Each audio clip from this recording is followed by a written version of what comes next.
Hey Fanny Queens, welcome back to the channel where I, Sarah, are going to take you through some surgery Q&As. Because I'm so fabulous, I also have a free downloadable ebook that's free of charge. This is it here. It covers everything to do with endometriosis surgery. It covers everything that I'm about to talk about in this video. So if you don't want to hear me waffle on, then go ahead to www.fannydiaries.com and give that a download. If you haven't downloaded it already, what are you doing?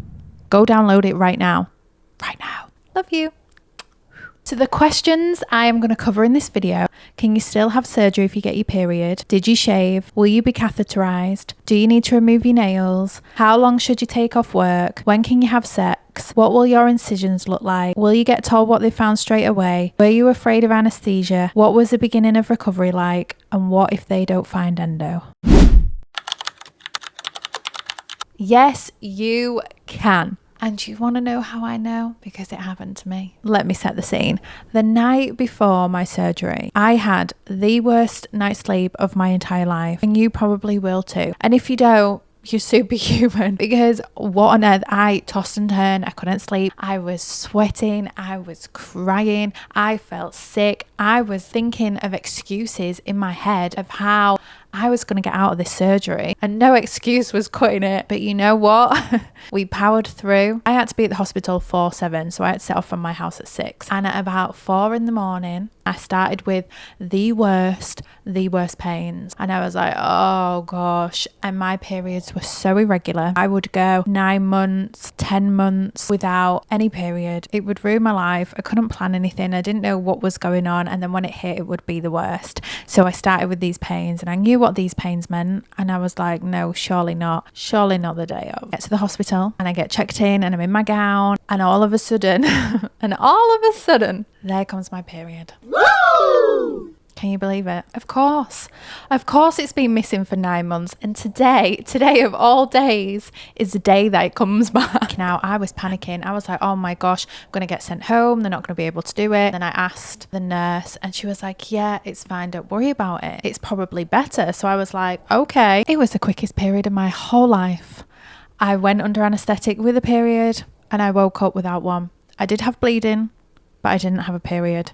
And I'm like, imagine if we could have that every month. Take my money. So the short answer is yes, absolutely you can. Double check with your surgeon or your nurse or your doctor, or at your pre-op ask if this is something that they would be able to still do if you have any doubts about it. But I had mine done whilst I had my period, so yes.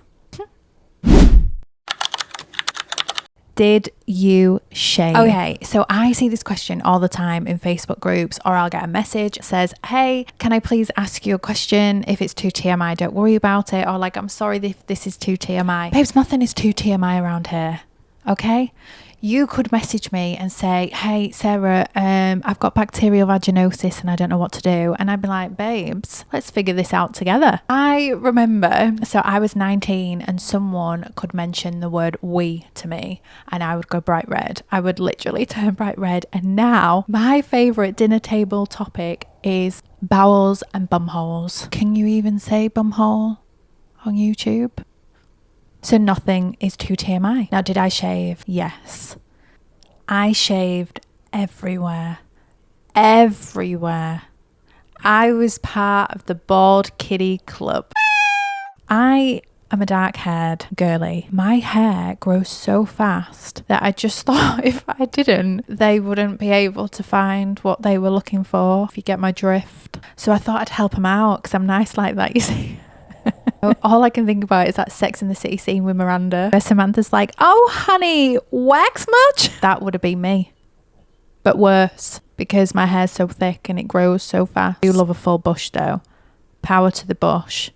Absolutely. Now this is personal preference, like you don't have to, it all comes down to your own personal preference. For me personally, it was like, okay, I know they're going to be going there, I know they're going to be that area, I know things are going to get put there. This is just not a nice way to speak about it, but I know that is like the main part of the surgery. I knew I was going to be on full display. I knew like everything was going to be out, my dignity included. I knew there was going to be blood and fluids and all that good stuff. I was told you can wax a week before. You have to shave up to 48 hours before. Don't do what I did, but I actually shave the night before, and it's really bad because basically if you cut yourself, you're opening yourself up to any kind of infection. Definitely ask at your pre-op, ask your surgeon what they'd recommend. I just want to quickly tell you about this razor. It's absolutely incredible. I'm going to put a picture of it here.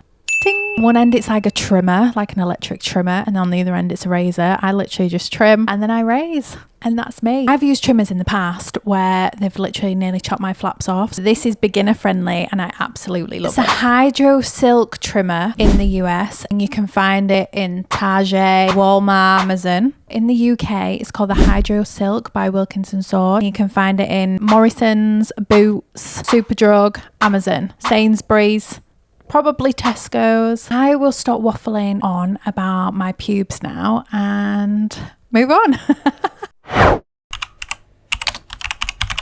Will you be catheterized? This is something that I didn't even know was a thing. It didn't even enter my head. As far as I know, some people are and some people are not. Some people are catheterized during surgery and then it's removed before they wake up. Some people are catheterized during surgery and then they have the catheter for days or weeks after. This is just from people's experiences that I've spoken to. For me, I didn't wake up with a catheter. I don't know if I was catheterized during surgery or not. But then I was catheterized after. It wasn't pleasant. I actually felt like that was worse than the gas pains. I got the most horrific. It will go down in history as the worst UTI of my life. And I still think about it sometimes and I'm like, oh.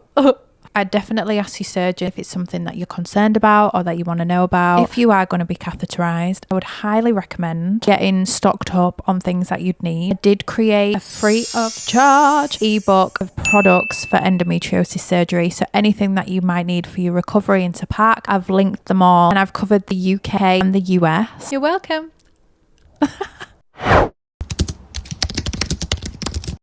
Next one, baby. Next one. Do I need to remove my nails? This has such mixed reviews. I was told absolutely no nail polish, shellac, gel on my fingers and my toes. This is because when you go under anaesthetic, they put something on your finger to measure your vitals, and if you have shellac or gel or something like that on your nails, it can affect your readings. However, some people have just been told to remove one finger or two fingers. Some people have been told it's completely fine. Some people have been told to remove their hands and not their toes. I do not know.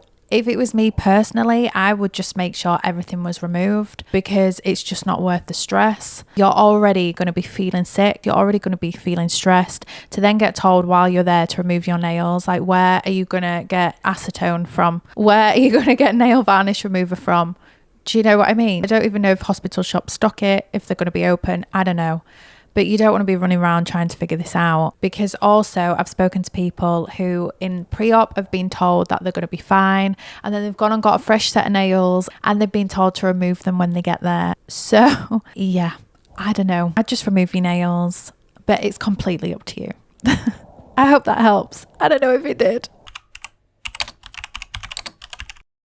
This is a page from my ebook, which is free of charge, by the way. If you want to go and download it, you are more than welcome to. And this is everything that I was told. So you might be told something completely different depending on your surgeon and the hospital and what you're going to be having done. Basically, I was told to remove my nails and polish, no shavings 2 days before and a week before, which I've already covered, no fake tan, no deodorant on the day, no perfume on the day, no false lashes, no makeup on the day, no creams on the day, no piercings on the day, belly, earrings, etc., no jewelry, no hot shower and bath 4 hours before. Also was told like no fragrance body wash, anything like that. And the no hot shower and bath 4 hours before, that was like 4 hours before I got to the hospital. It wasn't 4 hours before my surgery. No hot shower and bath 48 hours after, no sex 1 week before, and no sex minimum 6 weeks after, but I'll cover that in a second. I had my surgery quite a few years ago now, so things might, like they may have changed. If you get told something different, obviously follow that advice instead of mine and go with everything that your surgeon tells you. Do not listen to me if your surgeon's told you anything different. Okay, babes?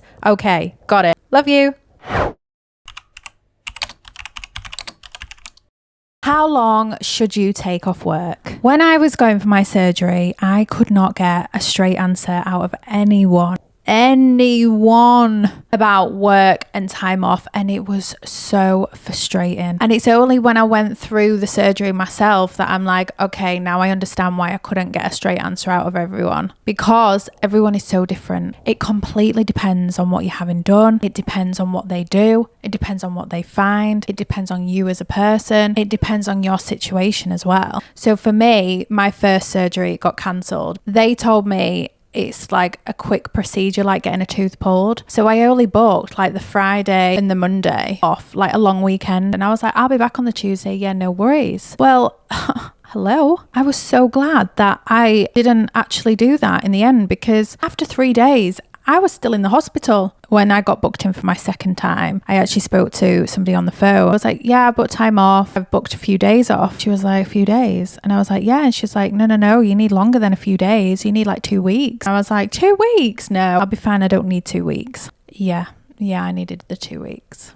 I needed longer. I took months for my recovery, but again, that's because of complications, which I'll cover in another video because I don't want to scare anybody. I know that everyone's situation is so different, and I'm trying to be so mindful and so respectful to everyone's situation. Like, some people have children, some people have pets, some people's jobs are not flexible, some people might not be able to work from home. I know in different countries the annual leave is completely different. There's no sick pay, all of that stuff. Obviously it depends on your own situation and your circumstances if you're able to take off a certain amount of time. I feel like it's one of those things that you're not going to know until you're in it. You're not going to know when you can fully be healed, when you can fully go back to work, until you're in the recovery point, which is what makes it so difficult. And I wish I could give you an answer. I wish I could say you need 3 weeks on one day, or you'll be fine after 2 weeks. And I'm really sorry that I can't, but I definitely would not recommend taking a few days or a long weekend. I would say as much time as possible that you can get off, take it. To speak to your surgeon and see what they'd recommend. My surgeon signed me off 2 weeks to start with because that's what he recommended, so yours might do the same. I'm sorry, I don't really feel like I've been very helpful. Tried to be more helpful than what the information was that I found. I'm sorry. Just try get as much time off as possible. Okay, bye. When can you have sex? My surgeon told me 6 weeks. No before. After 6 weeks, I was not okay. Like, I was like, no way. But this is just my personal experience. You will probably get recommended 6 weeks too. I obviously can't tell anyone what to do. I'm not a medical professional. I'm like, go by your own body and how you feel. But I would just personally wait the 6 weeks, if not a bit longer. I've seen videos of people be like, oh, you're fine after a few days. And I'm just like, I don't know. For me, I knew that they'd excised endometriosis and they'd like cut part of my bowel from my ovary and stuff like that. I just wouldn't want to risk any infection, really. And obviously you can't see the outside of your body. I wish I could. I don't know how I'm healing. I don't know what to do.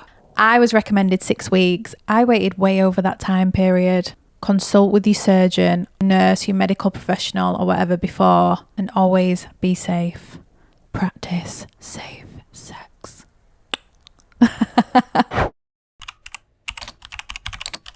What will my incisions look like? So this is a question that I had because when I was searching of what to do for my surgery, I couldn't find anything. I am going to put a picture of my incisions up. This is what mine look like.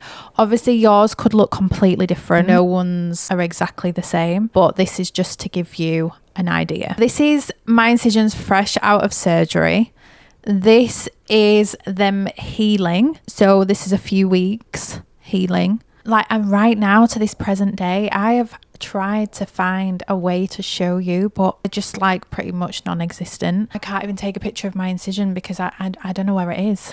You can see my belly button one because they cut into my belly button a tiny bit. It's very, very faint. To be honest, I love it. Every time I see it, I'm like, yeah, I'm a strong ass Fanny Queen. Just while we're on the topic of incisions, I need to tell you about the most incredible product. It's not sponsored, but this is a Tamanu balm from Tropic. People are like raving about bio oil. I'll take your bio oil and I'll raise you a Tamanu balm. This is it here. So this is a small version, and I was so excited because I got the big version for Christmas and I've never ever had the big version. I'm not gonna lie, It doesn't have a pleasant smell. The only thing I can describe it is a bit of like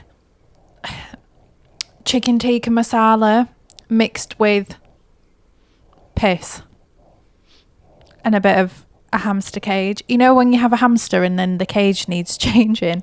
Yeah, a bit like that. Anyway, forget the smell. I'm not selling it to you, am I? You can get past the smell. This is magic. I don't know why I keep sniffing it. I use it on burns, on scrapes, on absolutely everything. A bite, I'm like, Tamanu balm, get the Tamanu balm. I take it everywhere with me. Obviously, don't put it on anything whilst it's still healing. It was only when it was fully closed and the stitches were out and it was healing that I put the Tamanu balm on. It's worth it. Will you get told what they found straight away? Hopefully, yes. However, not everyone does get told what they found straight away. So this is where it comes in that you need to advocate for yourself, okay? When you come around from surgery, you will likely be so out of it, you won't even remember what they tell you anyway. When you come around from your surgery, it literally sounds like this. It's like everyone's speaking a completely different language that you just don't understand. I did not have a foggiest of what they told me. All I know is that I have endometriosis. That is all I remembered that they told me. That was it. Like I came around and I told my surgeon that I was in love with him and that I loved him. And I was so mortified. To this day, I get so mortified thinking about it. I can't even think about it. I'm like so embarrassed. And I don't really get embarrassed that much. But I was like, oh. And then my follow-up appointment, I was just so mortified. I just sat there looking at the floor like this. Okay. Yeah. Just wanted the ground to swallow me up and wanting it to be over so quickly. I was so high off life. High off drugs, baby. Yeah. I hope my surgeon never watches this. And if he does, I'm sorry for saying that I loved you. Oh, I was engaged at the time and I was just like, fiance who? Surgeon, hey. If you have your surgery and you do anything embarrassing, please tell me. Please don't let me feel alone in this. The ideal situation in the ideal world, which doesn't always happen, which is so sad, would be that they come and tell you when you're back down to earth what happened, what they found, what they did. So you're going home, whether that's the same day or the next morning, but you're going home knowing what they did, what was found, and you can focus on your recovery until your follow-up appointment. The ideal situation as well is that you also go home with a follow-up appointment already booked in and scheduled, so you know when you're going to get more information, when you can get your pictures if they took any, when you can get access to your notes. However, doesn't always happen that way. Some people get discharged without even speaking to their surgeon, so they don't even tell them what they found, which is so sad because then you'd spend the whole recovery just wondering what happened and what went on. And I just don't think anyone should be left that way. Please advocate for yourself, get a follow-up appointment, or please just say to your surgeon before you go into surgery, can you please tell me at the very least what you found before I go home? You want your energy to be completely into your recovery, not wondering what on earth went on and what they found, you know? It sucks, but you can do it. I have faith. Are you afraid of the anesthetic, the anesthesia? Anesthesia. This is a word I can't say. I might just rename it Anastasia. I was absolutely petrified. This was the first time that I'd been under. I'd never been put to sleep. I was sweating at the thought, what if I don't wake up? What if I wake up and they're still operating? What if I don't wake up at all? What if I wake up and they're operating, yet I can't speak or can't tell them? Is that a thing? I don't know. These are the thoughts that went through my head, and they're probably going to go through yours too. But what I will say, someone who's been and done it, it was not as bad as I thought at all. Basically, all I can do is describe it as you start to feel like you're drunk, and then you're just like falling asleep, and then you just wake up and it's done. You just pass out. I think what helped me as well is the anaesthetist came round to speak to me before my surgery, and he put my mind at ease. I asked him all the questions. I was like, I'm really sorry, I'm just so afraid. And he's like, don't worry about it. I do this all day, every day. His job, he told me, this is what he told me, so I'm just going to pass it on to you and hope this eases someone else's mind. And I hope this is the same at your hospital. I'm pretty sure it would be. Double check. He said his job is to stand next to me and just measure my vitals and watch that I'm okay. Make sure that I had enough anesthetic to keep me asleep, enough anesthetic that I didn't feel pain, and enough anesthetic that I could wake back up. And he was so nice, and I was like, okay. Okay, thank you. So yes, I was afraid. I was so scared. If I had to go through it again, I wouldn't be afraid of the anesthetic. So I hope that kind of helps put your mind at ease. Probably not, but we tried.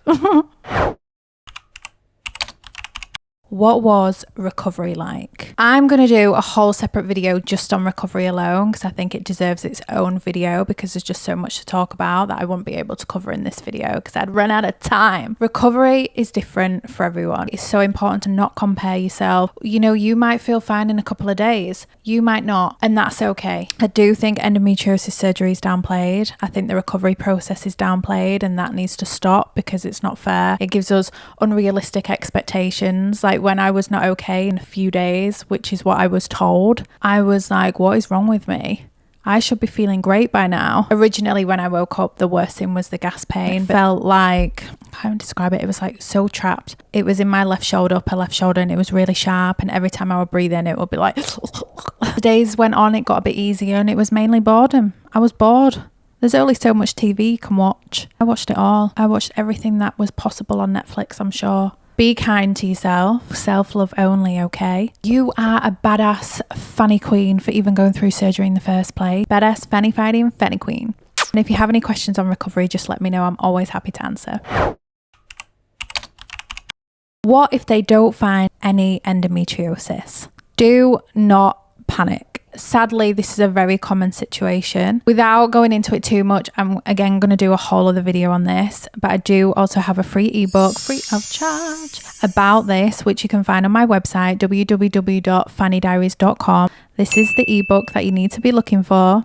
So if you have a clear laparoscopy, it doesn't necessarily mean that you don't have endo. It depends on your surgeon. Are they a general obgyn? Are they a specialist? Where did they search for endometriosis? Were there adhesions? Were there signs of adenomyosis? I can't even imagine what it would feel like. I would have felt so devastated if I'd have woken up from my surgery and they'd have said, you don't have anything, we didn't find anything, and I would have given up. I wouldn't have known that it's a common situation. I would have completely given up. I would have been like, oh my gosh, this is even harder to advocate for myself because now no one believes me because I've had my surgery, and you kind of feel like the surgery is the end of the road. Once you've had that done, there's no other tests and that's it. I'd probably gaslight myself and be like, there wasn't anything there, there's nothing wrong with me. Do not give up, okay? My advice would be to rest and recover and concentrate on your recovery, to gather some questions together. I've put some in the ebook to help. Get a follow-up appointment, ask these questions and make notes. Gather your surgical photos if they took any videos, get all your surgical notes, and then go from there. You can go get a second opinion. Ask your GP to refer you to a second opinion. If it was a general obgyn and not a specialist, you can go ask to get referred to a specialist.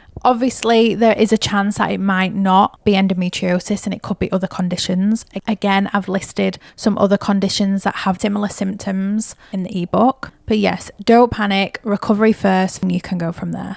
Do not give up. Always fight for your Fanny, okay? Thank you. So I think that's it for the surgery questions and answers. If you think of any more questions, please drop me a comment. And if you have your surgery soon, I'm wishing you all the best with your surgery. I'm sending you so much love, a big hug, a huge hug, and so many positive and healing vibes. Thank you so much for watching. I'll see you in the next video. Stay fabulous and always fight for your Fanny. Love you.